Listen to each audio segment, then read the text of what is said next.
Boas, pessoal! Aqui quem fala é o Tiago Montinho.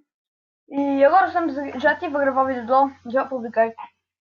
Eu disse-vos que ia fazer unboxing com um amigo meu. Mas desculpem, pessoal, ele não está cá, não pôde vir. É uma pena.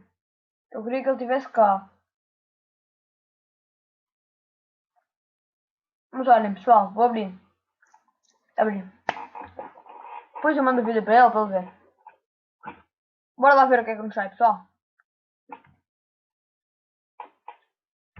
Oh, uma skin Legacy. Big Bad Eric.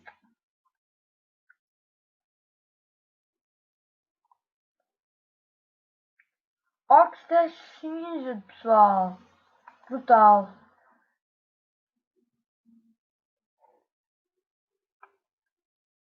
Dois Project Core.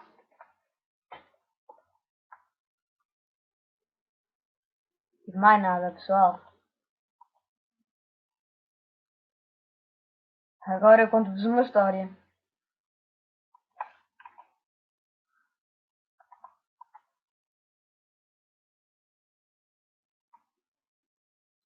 Pessoal, acho que vou ter estas duas.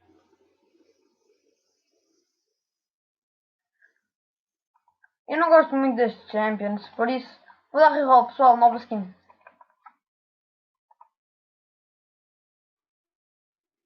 Olha o que nos calha, pessoal. Vai ser um vídeo pequeno, só para isto, mas bora. É que nos calha, que é que nos calha? Asylum Shaco. Não é lá uma grande skin, mas é fixe, eu gosto. Foi bom. Estou feliz, pessoal. Vá, então pessoal, o vídeo vai ficando por aqui. Eu sei que foi 2 minutos, pouco, etc. Mas foi só um unboxing. Não vou dar muita coisa. Então vou ficando por aqui. Vou embora. Então, falou e deixem-me um gostei. E tchau. Fui.